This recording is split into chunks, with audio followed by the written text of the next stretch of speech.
जय जिनेन्द्र। जैन सोल इस मेरे चैनल पे आप हमारे वीडियो देखने के पश्चात लाइक करें, सब्सक्राइब करें और नोटिफिकेशन बेल आइकॉन दबाएं, जिससे आपको हमारे वीडियो की सूचना सबसे पहले प्राप्त होगी। और आप हमें हमारे वीडियो के नीचे दिए गए पेज पर भी फॉलो कर सकते हैं। जय जिनेन्द्र। आज हम भक्तामर स्तोत्र के चौथे श्लोक पर विचार करेंगे। चौथा श्लोक इस प्रकार है। वक्तुम गुणान् गुणसमुद्र शशांक कांतान् कस्ते क्षमः सुरगुरु प्रतिमोऽपि बुद्ध्या कल्पांत काल पवनोद्धत नक्र चक्रम को वा तरीतुमलमम्बुनिधिं भुजाभ्याम। इस श्लोक को गाते हुए दो तीन बातें ध्यान में रखने जैसी है।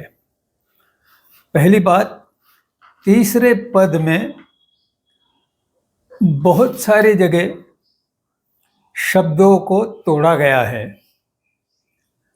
पर इस पूरे पद की विशेषता ये है कि ये सभी शब्द स्वतंत्रता में अस्तित्व में है, इसलिए इस तरह शब्दों को तोड़ना संस्कृत भाषा की व्याकरण का उल्लंघन नहीं है।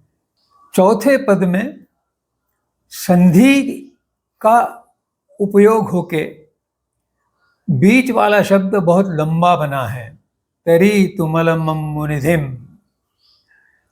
तो इसमें इस कारण शब्दों को तोड़ा नहीं गया है, क्योंकि संधि का नियम उपयोग करने से वे शब्द अलग करने के लिए कुछ संधि के विग्रह नियमों का उपयोग करना पड़ेगा। इससे यह हमें बीच बीच में जो अन्य श्लोकों में भी इस प्रकार का उपयोग किया होगा, उसके संबंध में कुछ बोध होगा। अब हम इस श्लोक के शब्दों का अर्थ समझने का प्रयास करते हैं। वक्तुम अर्थात कहने के लिए। पहले एक शब्द आया था तरीतुम, तो तैरने के लिए। इसी प्रकार वक्तुम कहने के लिए।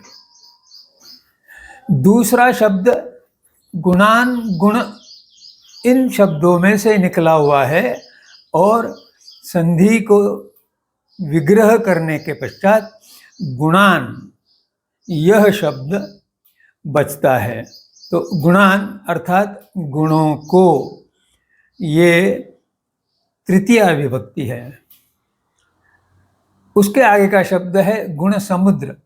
इसको एक शब्द जैसे बताया है शब्दार्थ में वैसे लिखा जा सकता है, या गुण और समुद्र के बीच में हाइफन डालकर उसको तोड़ा जा सकता है, क्योंकि गुण और समुद्र ये दोनों अपने आप में पूर्ण शब्द है।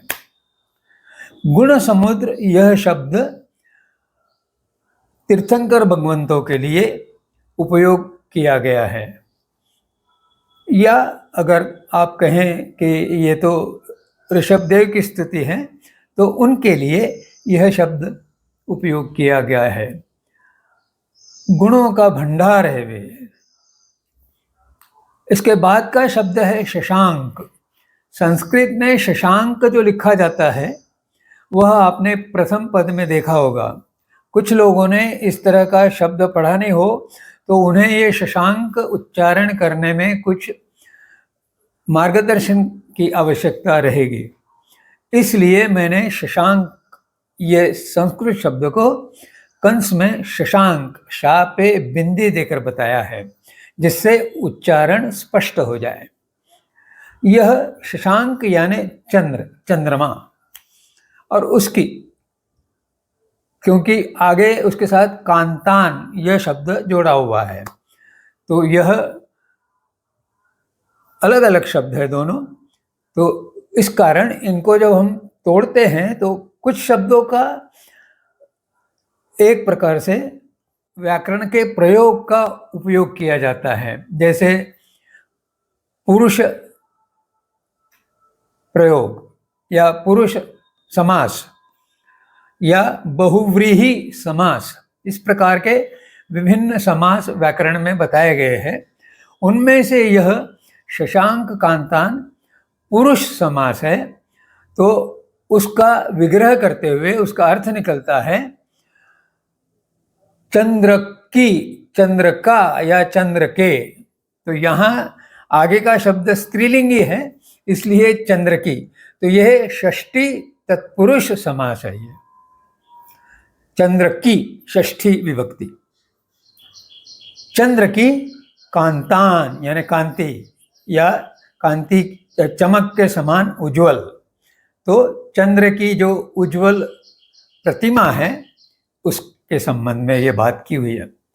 कह, कौन, ये शब्द पहले भी आ चुका है। ते अर्थात आपके, तुम्हारे। यहाँ तीर्थंकर भगवंतों के लिए या ऋषभ देव भगवंत के लिए किया हुआ है, इसलिए यहाँ आपके आदरार्थी अर्थ बताया है। क्षम, क्षम यानी क्षमता जिसमें है, जो समर्थ है, जो यह कर सकता है, ऐसा।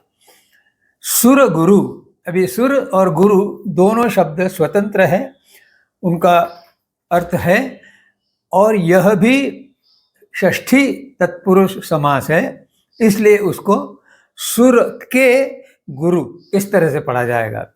सुर अर्थात देव, इसलिए सुर गुरु अर्थात देवों के गुरु। और देवों के गुरु का नाम हम लोगों ने बहुत बार सुना हुआ होगा, बृहस्पति। अब आगे का शब्द है प्रतिमोपि। यह दो शब्दों से बना हुआ है, परंतु इसमें संस्कृत की योग का, संधि का नियम उपयोग किया गया है। इसके पहले भी अपि के साथ दूसरे शब्द जुड़े थे, तो उसमें अवग्रह आया था। वह अवग्रह अंग्रेजी इस शब्द की तरह बताया हुआ है, और प्रतिमो का विग्रह होने के पश्चात वह बनता है प्रतिमा, और पी का विग्रह बनने से अपि हो जाता है। तो प्रतिमा अपि, इन दोनों का जब संयोग होता है, संधि होती है, तब अ का लोप होकर उसका स्थान अवग्रह लेता है, और विसर्ग का, प्रतिमा के साथ जो विसर्ग है उस विसर्ग का लोप होके माँ के बदले में मो हो जाता है। यह एक विशिष्ट नियम है संस्कृत व्याकरण का।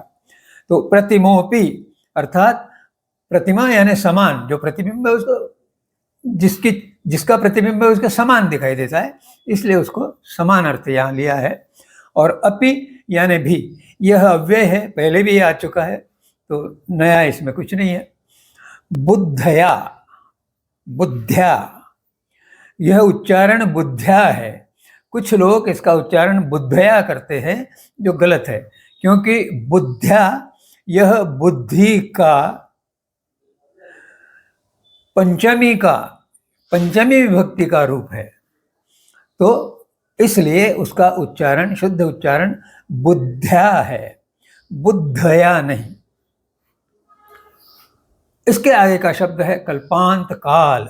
अब कल्पांत काल, ये दोनों अलग अलग शब्द हैं, कल्पांत और काल। अब इसका कोई समास नहीं है, ये सिर्फ जोड़ा हुआ है। लेकिन कल्पांत यह शब्द योग से बना है, संधि से बना है, कल्प और अंत। कल्प यानी एक प्रकार से बड़ा युग, और युग की जब समाप्ति होती है, अंत होता है, उस काल को कल्पांत काल कहा गया है। भारतीय सभी दर्शनों में प्रलय की कल्पना की गई है।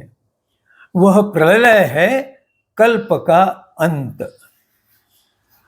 उसके आगे पवनोद्धत यह शब्द बताया गया है, लेकिन पवनोद्धत यह शब्द भी दो शब्दों से बना है और यह तत्पुरुष समास है।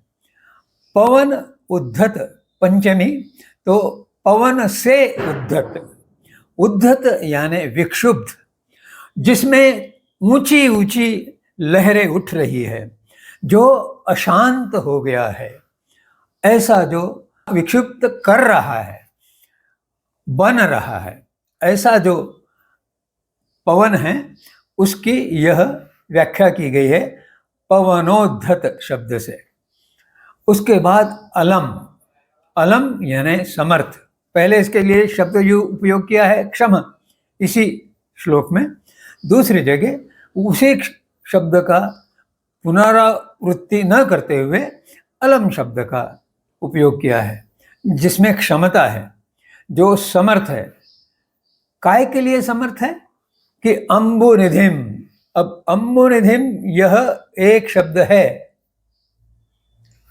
लेकिन यह भी दो शब्दों के संयोग से बना है और यह तत्पुरुष समास है।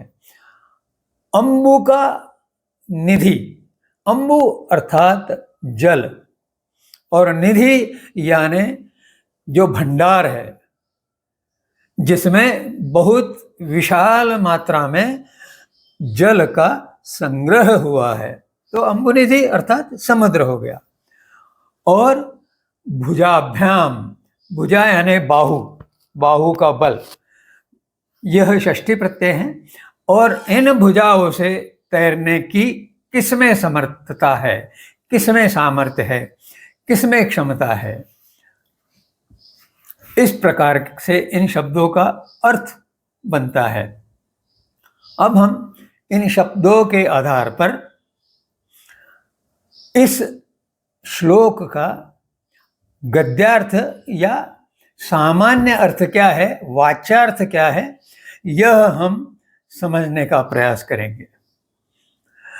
मैंने बताया था कि गुण समुद्र यह तीर्थंकर भगवंत के लिए उपयोग किया हुआ शब्द है। तो हे गुण समुद्र या हे गुणों के भंडार, उनके प्रति यह निवेदन किया जा रहा है, अपना वक्तव्य या बात स्पष्ट किया जा रहा है। क्या कहा जा रहा है? आपके चंद्रमा के समान। अब चंद्रमा में इतने सारे गुण हैं, इसलिए उसको कई प्रकार की उपमाएं दी जाती है। और जब ये इतने सारे गुण हैं, उन सभी सुंदर गुणों को कहने के लिए देवों के गुरु बृहस्पति भी बुद्धिमान होने पर भी समर्थ नहीं है। आप देखिए कि किस तरह की उपमा का आचार्य मानतुंग उपयोग कर रहे हैं। बृहस्पति अत्यंत बुद्धिमान व्यक्ति, जो अपनी बुद्धि के कारण देवों के गुरु बने, देवों का वो मार्गदर्शन करते। देव स्वयं भी बहुत बुद्धिमान होते हैं, लेकिन उससे पता हमें चलता है कि उनके गुरु और कितने अधिक बुद्धिमान होंगे। और ऐसे बुद्धिमान बृहस्पति भी तीर्थंकर भगवंतों के गुणों का वर्णन करने में असमर्थ है। उनमें वह क्षमता नहीं है कि वे तीर्थंकर भगवंतों के गुणों का वर्णन कर सके। और एक दूसरी उपमा का उपयोग किया है आचार्य मानतुंग जी ने। क्या है वह दूसरी उपमा? वह दूसरी उपमा यह है कि जब प्रलय काल में वायु चलती है तो उसकी गति बहुत तेज होती है, और जो उस गति के कारण समुद्र में लहरें उठती है वे बहुत विराट होती है। बड़े बड़े जलपोतों को भी वे समुद्र में डुबोने की क्षमता रखती है। और जब समुद्र इतना अशांत हो जाता है तो उसमें जीने वाले बड़े बड़े मगर और शार्क और व्हेल जैसे या उनसे भी बड़े मत्स्य, इनके जो समूह है तैरने वाले उसमें, वे प्रक्षुब्ध हो जाते हैं। उन्हें पता ही नहीं चलता कि ये क्या हो रहा है। और ऐसे स्थिति में वो अंधाधुंध अपना व्यवहार करने लग जाते हैं। उनके व्यवहार में कोई नियम नहीं रहता। और ऐसे में कोई छोटा सा मनुष्य जैसा प्राणी समुद्र में गिर जाए तो उसको वे तुरंत मटक लेंगे, पद्धति से उनका व्यवहार होगा। ऐसे अशांत समुद्र को अपनी भुजाओं द्वारा तैरने का सामर्थ्य किसी में नहीं है। यह दूसरी उपमा ली गई है। अब आप देखिए, ऐसी स्थिति में भी तीर्थंकर भगवंत उस समुद्र को पार कर गए हैं और उन्होंने मुक्त अवस्था को प्राप्त किया है। तो वे ही केवल ऐसे संकटमय जीवन को आध्यात्मिक साधना के द्वारा पार करने में समर्थ होते हैं। यहीं पर रुकते हुए शेष विवेचन कल करने के वादे के साथ जय जिनेंद्र।